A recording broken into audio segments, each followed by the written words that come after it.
Je vous remercie d'être venus aussi nombreux à cette journée organisée par donc le CRIJ, par la communauté d'agglomération du Pays d'Aix et la région PACA, et donc consacrée à la présentation du projet innovant et ambitieux de mise en place d'un dispositif collaboratif pour la production d'une base de données adresse nationale unique.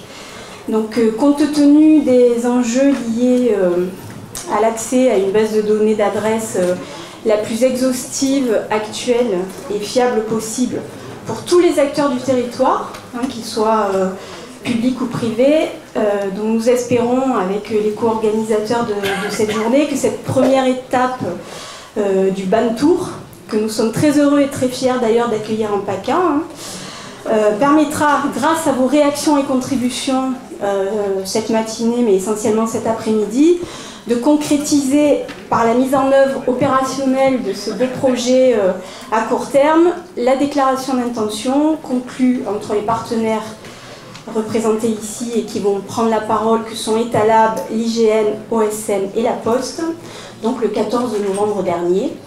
Donc je vous souhaite une bonne journée collaborative, participative, et je laisse tout de suite la parole à Jacques Castex qui va nous dire un mot pour le compte de la communauté d'agglomération du Pays d'Aix.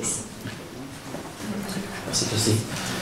Donc je suis le directeur des systèmes d'information de la communauté d'agglo du Pays d'Aix. Cette co-organisation avec le CRIJ PACA et la région PACA, ça traduit l'engagement de la communauté et de sa DSI à travers sa composante information géographique dans tout un tas de processus, je dirais, mutualisés et coopératifs. Groupement d'achat pour l'orthophoto départementale, travail avec l'IGN sur la prochaine, participation avec donc, quelques collectivités de la région, notamment la ville de Digne, donc en adhérant à l'association Open Data France. Donc il y a tout un processus engagé depuis 2012 par la communauté d'agglo pour partager ces données et participer à ces travaux coopératifs. Voilà, je voulais simplement indiquer et excuser Stéphane Paoli, qui est adjoint maire de la ville d'Aix, donc délégué au numérique et conseiller communautaire de la CPA, qui est aujourd'hui mobilisé par les élections professionnelles dans la fonction publique, puisqu'il tient un bureau de vote. Je vous remercie. Bonjour, je suis Philippe Mussy et je ne sais pas comment me présenter parce que j'ai tellement de casquettes qui me donnent une bonne raison d'être ici que je ne sais pas par laquelle commencer.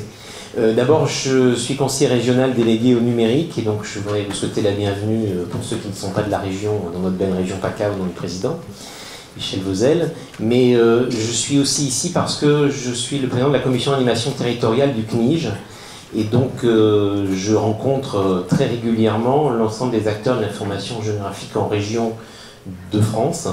Et je voudrais vous dire là-dessus que je suis vraiment très fier à chaque fois que j'entends parler du CRIJ comme un des modèles des plateformes, sinon le modèle, allez, soyons fous, puisque nous sommes à Aix, des plateformes inspirent en France.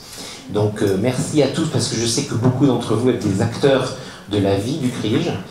Merci de votre participation, et je suis aussi particulièrement heureux d'être là parce que j'ai encore une autre casquette qui est celle de vice-président d'Open Data France, la jeune association des collectivités pour l'ouverture de données publiques. Et donc ce projet BAN, entre parenthèses O, on nous expliquera après quelle est maintenant la dénomination cachère pour ne vexer personne. Mais en tout cas, cette ouverture d'un seul projet de base adresse nationale en France, ouf, enfin, c'est quelque chose de très important pour nous et toutes les collectivités à leur échelle participeront, j'en suis sûr, à ce travail. Pourquoi c'est important? Juste une anecdote. Moi, je viens de Sophia Antipolis, vous savez, c'est l'autre technopole de la région par rapport à l'Arbois. Alors moi, j'ai du mal à venir à l'Arbois, donc je suppose qu'il y a des problèmes d'adresse à l'intérieur de l'Arbois. Mais alors quand vous venez à Sophia, pour ceux qui n'y habitent pas, vous savez que c'est difficile aussi. Mon anecdote, c'est au début où je suis arrivé il y a une vingtaine d'années à Sophia, j'ai été la personne qui a appelé pour un incendie dans un immeuble en face de chez moi. Et à ma grande surprise, il y a 20 ans, donc il y a plus de coupable maintenant, s'il y a quelqu'un du SDIS qui ne prend pas de notes. La personne au central des pompiers m'a dit « Attendez-moi à tel endroit parce qu'on ne sait pas y aller ». Et là, ça m'a quand même fait un choc. Et je crois que, bon, le SDIS, ils ont réglé le problème. Ils ont fait, effectivement, la visite de tous les immeubles de la zone de Sofia pour savoir où ils sont. Je ne suis pas sûr qu'ils n'aient pas encore des petits problèmes, parce que quand l'INRIA a brûlé, ils sont allés à l'INRA, mais c'est une autre histoire. En tout cas, pour les autres opérateurs, les sociétés de livraison, les opérateurs de réseau, nous avons encore 30 ans après la fondation de Sofia des problèmes tous les jours pour la localisation des entreprises et des habitations. Et ce projet, je crois, est vital. J'ai vu des estimations à 4 milliards par an de surcoût pour la mauvaise qualité des bases adresses. Je ne sais pas si le chiffre est surestimé, sous-estimé, mais je pense qu'on est probablement dans une fourchette assez raisonnable. Peut-être ça vaudrait le coup, sans parler des tonnes de carbone. J'ai aussi le défaut d'être un élu écologiste. Des milliers de tonnes de carbone bêtement dépensées à faire tourner des camionnettes qui ne vont nulle part, qui n'arrivent pas à leur destination. Donc, merci de votre implication. J'espère que ce projet arrivera à son terme le plus rapidement possible et que nous aurons enfin cette belle base d'adresse de qualité que nous voulons tous. Merci.